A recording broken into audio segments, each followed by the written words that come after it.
420, 105.3 WGNY. Oh, Marvin Gaye, Tammy Terrell.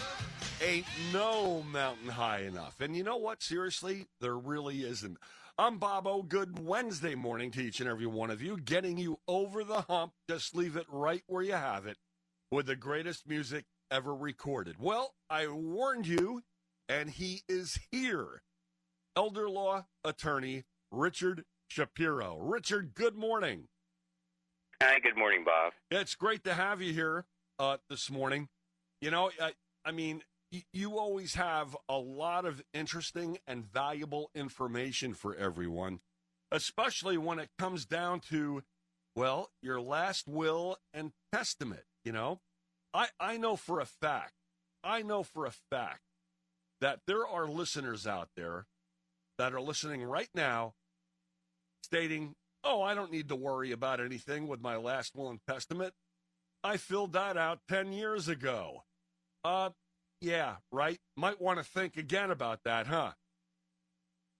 Yeah, you know, one of the many mistakes people make in this area is doing a set it and forget it type scenario where they're planning, not having it revisited at least every 5 years. I would say at minimum, people should take a look at it, and if they say things have changed a little, or maybe we should speak to an attorney just to see if our ducks in a row or what's changed in the laws and things of that nature.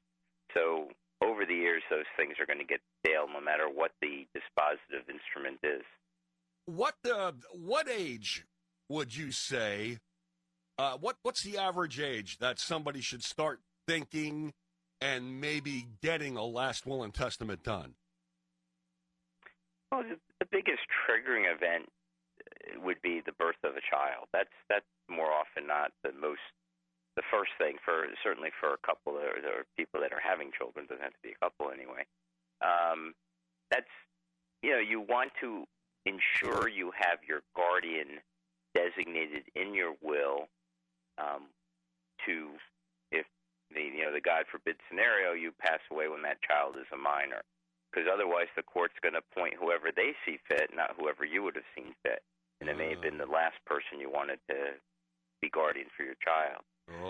But certainly, people don't have children. Single people should always give consideration. Certainly, those folks don't have as natural a bounty of their affection, as we call it, as those folks with children. So childless people really need to give consideration about who they want to leave their estate to, and that won't happen by law. I mean, if a person passes away and has a child and say they're not married, by law, those assets will pass that child after the estate administration process. But for childless people, it will go to other people, such as if you don't have living parents and you have siblings, it'll go to your siblings, and maybe you don't want it to go to your siblings. Maybe you want to go to friends instead. So all that has to be done intentionally. Well, the laws keep changing all the time, do they not? Well, some areas they do. Some don't change a lot. The basic criteria of what constitutes a valid will hasn't changed in a long time. But the laws that change more readily that affect people's planning tends to be things in the tax law arena. We know those change pretty much on an annual basis. And the Medicaid planning rules and regulations and laws change a lot. Those impact people on a daily basis. Wow. I mean, it's like I said, folks, if you're just sitting at home thinking that I already have my, last will and testament all filled out, you really should revisit it, especially like Richard was just saying, at least every 5 years, because things do change with the laws, and you really need to get that done. What are some of the do's and don'ts of a last will and testament, Richard? Well, broader than just wills, I mean, our practice really looks at estate planning from wills and trusts, or the primary vehicle, is, first of all, I would say just not talking about it or doing anything about it. Over 60 or over 40% of the population, give or take, doesn't do any planning at all. More than 50%, actually. Statistically, it's closer to 60%. And when you don't do your planning, then you leave it up to the operation of law to determine what happens to your assets and your estate when you pass away. So, for example, if you are a married person with children and you pass away without a will, the state of New York, excuse me, will specify that the first $50,000 of your personal assets go to your spouse, but after that, it goes 50% to your spouse and 50% to your children. And you may not want your children to have assets while your spouse is alive, especially things like real estate. And it gets even more complicated when you have minor children, because they cannot represent themselves in a proceeding in court. So the court has to appoint an attorney called a guardian ad litem to represent the interests of the beneficiaries of the minor children. So it gets complicated and expensive in those kind of cases. And then, once let's say the surviving spouse is appointed administrator of the deceased husband's estate in this example, if and one case I had, the couple owned parcels of real estate, rental properties and things, the spouse needs to get permission from the court anytime she wishes to, say, sell one of those rental properties. They got to go back into court and go through the whole rigmarole to do that rather than just list it for sale and sell it. So it just adds a layer of complexity. So that's one, just letting the law decide what happens to your estate. Another one that takes prominence is the common scenario where we have blended families who are doing planning and haven't given consideration to the pitfalls of not thinking it through. More than 50% of all new marriages in this country are people who have been married previously. And in many of those cases, they might both have children from prior marriages or relationships. And too often, they just take their assets and say, okay, we'll leave it to the surviving spouse, and then it'll go to the kids equally. But what they don't take into account is that if the assets go directly into the name of the surviving spouse, he or she could do whatever the heck she wants, or he or she wants with those assets, only leaving it to their children, not to the deceased spouse's children. Oh, wow. Because once it's in that person's name, they have full control over it. That's a real problem, and it happens all the time, leading to litigation, consternation, and tremendous heartache across the board. Yeah, I would imagine so. Richard, you know what? Where is your office located? How can people get in touch with you, and your phone number? Yes, so my primary office is in Goshen. We also have an office in Monticello and one in Warwick, but my primary office is in Goshen at 10 Matthew Street. Phone number for us is 845-291-0011. And our website, which has a lot of helpful links and information, is mid-hudsonlaw.com. Mid.Hudson-Law? Mid-Hudson-Law. Oh, okay. I want to get that straight. That's for sure. It's very, very tricky business because let's face facts here. In life, you really never know what could go wrong or what's going to happen. And it's very, very important that you do take care of your end-of-life planning.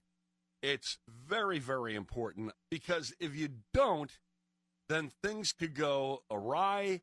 It could create a lot of hardship on people, and you just don't want to do that, as you were just explaining.